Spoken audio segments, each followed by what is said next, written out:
বেশি নির্যাতন করা হয়েছে হযরত বেলালকে। একদিন আরবের আকাশে উত্তপ্ত সূর্যের তাপ, মরুভূমির বালিকণা যেন টকবগিয়ে ফুটে উঠছিল। ঠিক সেই সময় হযরত বেলালকে উমাইয়ার নির্দেশে মরুভূমির মধ্যে নেওয়া হয়। হযরত বেলালের বুকে একটি পাথর দিয়ে পায়ে রশি বেঁধে সামনে পিছনে ডানে বামে উত্তরে দক্ষিণে পূর্ব পশ্চিমে টানা হেঁচড়া করা হয়।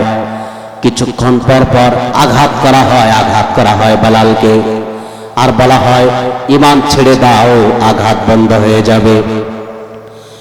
কিন্তু হযরত বেলাল, যত বেশি বেলালের উপর আঘাত, যত বেশি প্রহার, তত বেশি হযরত বেলালের কণ্ঠে উচ্চারিত হয় আহাদ আহাদ আহাদ। জোরে বল সুবহানাল্লাহ। পাথরের চাপাতে বেলালের বুকেতে, পাথরের চাপাতে বেলালের বুকেতে, ক্ষত বিক্ষত হয় দেহ, ক্ষত বিক্ষত হয় দেহ। তবুও মুখে আহাদ আহাদ জপে, তবুও মুখে আহাদ আহাদ জপে, আল্লাহ ছাড়া রব নেই কেহ। আঘাতের পর আঘাত, প্রহারের পর প্রহার করা হচ্ছে বেলালকে। হযরত বেলালকে একদম শেষ পর্যায়ে উমাইয়া বললেন, রে বেলাল, এখনো সময় আছে, ঈমান ছেড়ে দাও, আমাকে রব বলে বিশ্বাস করো। হযরত বেলাল তখন বললেন, রে উমাইয়া, যদি তোমার প্রহারে আর তোমার আঘাতের কারণে এই মুহূর্তে আমার প্রাণ বের হয়ে যায়, আমার জীবন নিঃশেষ হয়ে যায়, জেনে রেখো, ঈমান যেদিন থেকে এনেছি সেদিন থেকে আল্লাহর জন্য জীবনকে বিসর্জন দিতে প্রস্তুত হয়ে আছি। আমি আমার জীবনকে দিয়ে দিতে পারি তোমার অত্যাচারের কাছে, কিন্তু এক সেকেন্ডের জন্য আমার মালিক আল্লাহকে রব বলে অস্বীকৃতি জানাতে চাই না। আমার প্রিয় ভাইরা, এত বেশি নির্যাতন করা হয়েছে হযরত বেলালকে, কিন্তু তিনি ঈমান ছাড়েন নাই। ঠিক কিনা বলেন? ঈমান ছাড়ছে? ছাড়েন নাই। ঈমানের উপর অটল অবিচলতার কারণে, হযরত বেলালের ইস্তেকামতের কারণে আল্লাহ পাক, আল্লাহর দরবারে হযরত বেলালের মর্যাদা কতটা বেড়ে গেছে। আমার রাসূল সাল্লাল্লাহু আলাইহি ওয়াসাল্লাম ১৫০০ বছর আগে পবিত্র মেরাজের রাতে যখন মেরাজুন নবীতে গেলেন, মেরাজে যখন গেলেন, মেরাজুন নবীতে আকাশে হযরত বেলালের শব্দ শুনে আসলেন। রাসূলুল্লাহ সাল্লাল্লাহু আলাইহি ওয়াসাল্লাম মেরাজুন নবী থেকে ফিরলেন।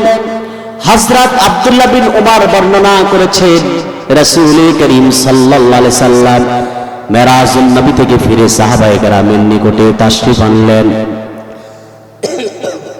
সাহাবায়ে কেরামের নিকটে তাশরিফ এনে বললেন, রে সাহাবায়ে কেরাম, আফলাহা বিলালুন ওয়া আইতু লাহু কাযা ওয়া কাযা। ও আমার সাহাবীরা, আমার বেলালের মর্যাদা আল্লাহ রাব্বুল আলামিনের কাছে এতই বেড়ে গিয়েছে, সম্মান এতটাই বৃদ্ধি পেয়েছে, আল্লাহর জান্নাতে আমি বেলালের শব্দ শুনে এসেছি। আমার বেলাল সফল হয়ে গেছে, সুবহানাল্লাহ বলে। শুধুমাত্র আল্লাহকে রব বলে বিশ্বাস করে অটল ও অবিচল থাকার কারণে। ঠিক কিনা বলেন? এখন বালকটি, বালক, পাদ্রী, মন্ত্রী কয়জন? তিনজন। তিনজনকে বলা হলো, তোমরা ঈমান ছাড়ো, আমাকে রব বলে বিশ্বাস করো, তাহলে জীবন তোমাদের বাঁচবে। তিনজন বললেন, সত্যিকার মালিকের প্রতি ঈমান এনেছি, সেই সত্যিকার আল্লাহকে ছেড়ে তোমাকে রব বিশ্বাস করতে আমরা এক সেকেন্ডের জন্য প্রস্তুত নই, তোমার যা মন চায় তা করো। বলেন সুবহানাল্লাহ। তারা যখন এই কথা বললেন, তখন জালিম বাদশাহ মন্ত্রী এবং পাদ্রীকে দুইজনকে রাজদরবারের নির্দেশ দিয়ে দুইজনকে জীবন্ত করাত দিয়ে জবাই করে হত্যা করলেন।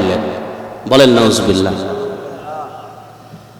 হত্যা করার পর আর আছে একজন বালক, ইমানদার বালক।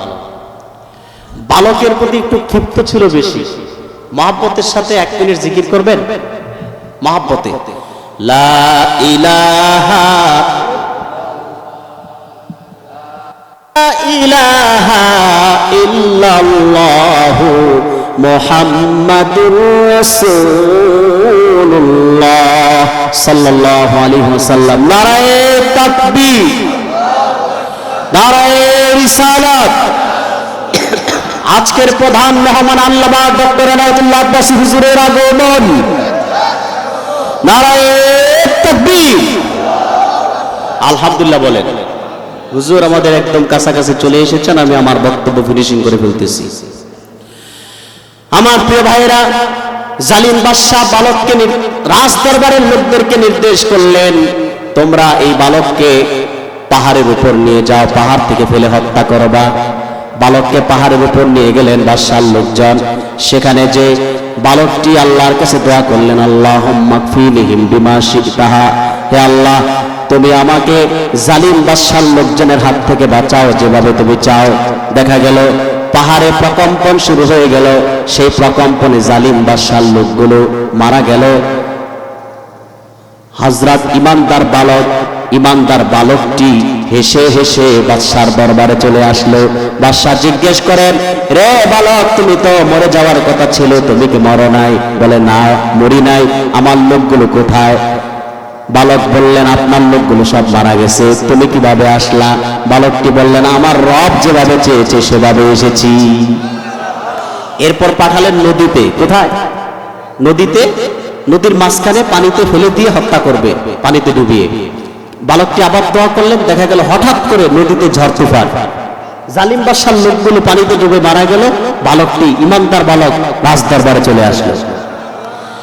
এবার ইমানদার বালক জালিম বাদশাকে বললেন, বাদশা আপনি ততক্ষণ আপনার চেষ্টায় সফল হবেন না যতক্ষণ না আপনি আমার কথা শুনবেন, আমার পরামর্শ গ্রহণ না করবেন। বলেন কি পরামর্শ? এবার বালকটি বললেন, পরামর্শটা দিব, তবে আপনার আগে একটা শর্ত আছে। কি আছে? আপনার এলাকার সমস্ত লোককে একটি ময়দানে জমায়েত করুন। যদি জমায়েত করেন সবার সামনে আমি পরামর্শটা দিব। বাদশাহ হুকুম করলেন, সমস্ত লোক এক জায়গায় জমায়েত হয়ে গেল। এবার ইমানদার বালক জালিম বাদশার হাতে একটি তীর দিলেন আর বললেন, আপনি বলুন বিসমিল্লাহি রব্বুল গোলাম। ইমানদার বালকের মালিক আল্লাহর নামে এই কথা বলে আপনি তীর নিক্ষেপ করুন, আপনি আমাকে হত্যা করতে পারবেন। এবার জালিম বাদশাহ বালকের শেখানো ভাষায় বিসমিল্লাহি রব্বিল গোলাম বলে যখন তীর নিক্ষেপ করলো, তীর বিদ্ধ হয়ে ইমানদার বালক শাহাদাত বরণ করলো। চিৎকার দিয়ে কোন সুবহানাল্লাহ। এই যে দেশের সমস্ত হাজার হাজার জনতা দেখলো, ইমানদার বালকের কথা শোনা মাত্রই ইমানদার বালককে হত্যা করতে সক্ষম হলো। এই ঘটনা দেখে সমস্ত জনতা সমস্বরে বলে উঠল, আমান্না বিরাব্বি হাযাল গোলাম। আমরা ইমানদার বালকের মালিক আল্লাহর উপর ঈমান আনলাম। জোরে জোরে কোন সুবহানাল্লাহ। যারা সত্যিকার ইমানদার দিনদার, তারা তাদের জীবনকে আল্লাহর পথে বিসর্জন দিয়ে যায়। জীবনের বিনিময়ে, একজনের জীবনের বিনিময়ে যদি হাজারো জনতাকে তাওহীদের শিক্ষা দেওয়া যায়, আল্লাহ চিনিয়ে দেওয়া যায়, তাহলে সেই জীবন, সেই মৃত্যু অবশ্যই সফলতার মৃত্যু, শাহাদাতের মৃত্যু। ঠিক কিনা বলেন? সেটাই করে গেলেন ইমানদার। সুবহানাল্লাহ। আমার সম্মানিত ভাইয়েরা, এই যে হাজার হাজার লোক ইমান আনলো, বাদশার মাথা ঠিক আছে? মাথা ঠিক নাই। একজনের মারতে যে সবটা এখন দেশবাসী ইমানদার হয়ে গেছে। সবাইকে বললেন ইমান ছাড়ো। সমস্ত লোকজন বললেন না, ইমান ছাড়া যাবে না, আমরা আল্লাহকে রব বলে বিশ্বাস করি। তখন রাস্তার মোড়ে মোড়ে গর্ত খনন করা হলো। সেই গর্ত অগ্নিশিখা দিয়ে সেই আগুনে ফেলে সবাইকে হত্যা করা হলো। নারায়ে তাকবীর, নারায়ে রিসালাত। আল্লামা আব্বাসী হুজুরের আগমন। আজকের প্রধান মুফাসসির আল্লামা ডক্টর ইনায়েতুল্লাহ আব্বাসী হুজুরের আগমন, জলপুরি পিসাব কেবলার আগমন, নারায়ে তাকবীর, নারায়ে রিসালাত, নারায়ে তাকবীর।